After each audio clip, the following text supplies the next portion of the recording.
12.5 electron volt electron beam is used to bombard gaseous hydrogen atom at room temperature।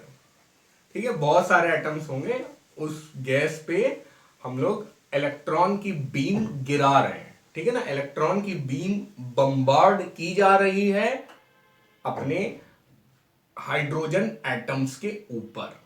What series of wavelength will be emitted. तो चलिए पहले तो हम लोग यहाँ पे यही निकाल लें कि जब ग्राउंड स्टेट होगा इससे किस एक्साइटेड स्टेट पे जाएगी 12.5 इलेक्ट्रॉन वोल्ट बम्बार्डमेंट होने के बाद। बात को समझना, ये रहा अपना हाइड्रोजन एटम का न्यूक्लियस। न्यूक्लियस के चारों तरफ एक इलेक्ट्रॉन अकेले चक्कर लगा रहा था और चक्कर लगाते हुए उसकी टोटल एनर्जी थी कितनी, -13.6 इलेक्ट्रॉन वोल्ट। इतनी ही क्यों? क्योंकि यहां पे हम लोग n इज इक्वल टू 1 ले रहे हैं। n इज इक्वल टू 1 डालोगे यहां पे तो टोटल एनर्जी -13.6 इलेक्ट्रॉन वोल्ट होगी। अब हमने एक और काम किया, हमने इसके ऊपर एक्स्ट्रा एनर्जी डाल दी। ये एक्स्ट्रा एनर्जी कितनी थी ये बता रहे हैं, 12.5 इलेक्ट्रॉन वोल्ट। ठीक है, अब 12.5 इलेक्ट्रॉन वोल्ट डालने से क्या होगा, इसकी एनर्जी बढ़ जाएगी, -13.6 प्लस 12.5 हो जाएगी, तो ये थोड़ा हायर एनर्जी लेवल पे चला जाएगा। किस एनर्जी लेवल पे चला जाएगा हम लोग बहुत जल्दी कैलकुलेट कर लेंगे। एक्साइटेशन होने के बाद जो एनर्जी हो गई वो है -1.1 इलेक्ट्रॉन वोल्ट। अब -1.1 इलेक्ट्रॉन वोल्ट के हिसाब से एक नया एनर्जी लेवल आ जाएगा N2, एक हायर एनर्जी लेवल आ जाएगा। इस हायर एनर्जी लेवल को हम लोग कैलकुलेट कर लेंगे। N2 स्क्वायर है, यहाँ पे अंडर रूट वगैरह लिया जाए, माइनस माइनस प्लस हो जाएगा यहाँ पे, है ना, ये माइनस माइनस उड़ जाएंगे, तो 13.6 डिवाइडेड बाई 1.1, इसका अंडर रूट लें तो शेल नंबर अपना 3.5 आ रहा है। और ऐसे केस में आप राउंड ऑफ करके 4 मत समझिए इसे, उसे आपको 3, अब ये 3.7 भी आता तब भी शेल नंबर को हम लोग 3 ही लेते। क्यों लेते?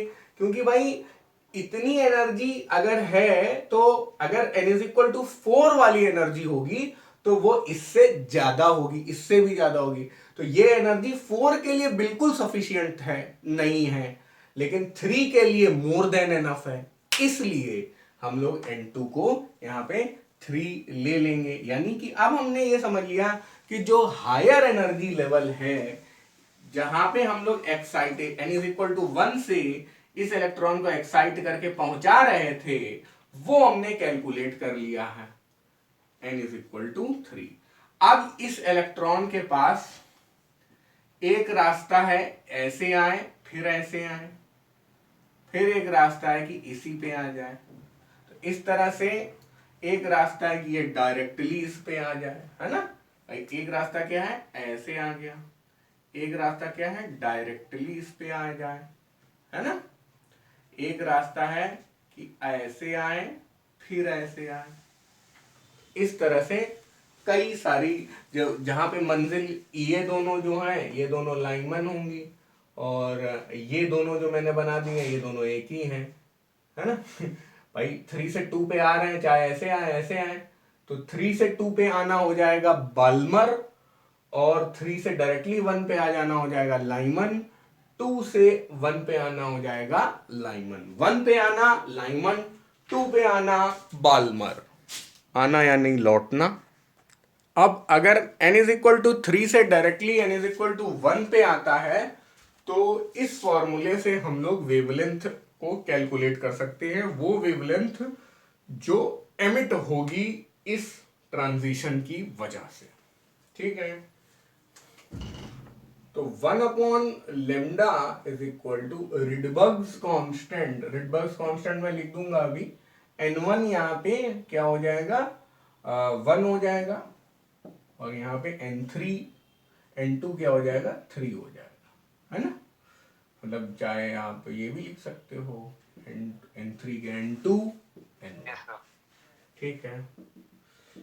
अब इसके बाद आप क्या कर सकते हैं, 1 माइनस 1/9 है ये, तो ये 8/9 हो गया। तो लेमडा क्या हो जाएगा, 9r/8। मैं सारे लेमडा अभी लिख दूंगा, फिर सबकी रिडबर्ग्स कांस्टेंट तो मल्टीप्लाई करना वो बाद में कर लिया जाएगा। ये जो लेमडा है, लेमडा 1 मैं बोल रहा हूं, दिस इज लाइमन, ठीक है। लेमडा 1, हाँ ठीक है, कुछ भी बोल दो, लेमडा ए बोल दो, चलो ठीक है। ये लाइमन के लिए है। फिर उसी तरह एक और आ जाएगी, वो भी लाइमन के लिए ही होगी। यहां पर लेमडा आ जाएगा 4/3r, ठीक है। यहां पे ये r डिनोमिनेटर में था,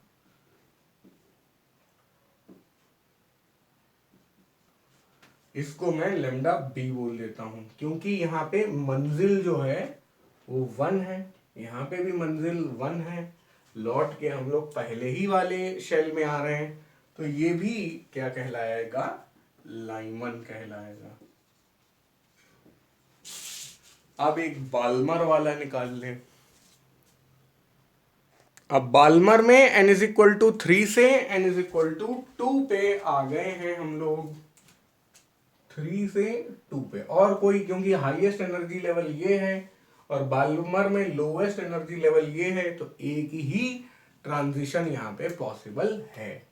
लिख डालो सारी values, 1/λ is equal to r 1/, मैंने इसीलिए इसकी वैल्यूज भी लिख दी है जो हम लोग ने निकाली थी, वो लाइमन में आ रही हैं। अब बाल्मर के लिए लिखेंगे, n1 क्या है 2 स्क्वायर, ये क्या है 3 स्क्वायर, 1/4 माइनस 1/9, तो ये हो जाएगा 5/36, 5/36। अब लेमडा यहां से क्या आ जाएगा,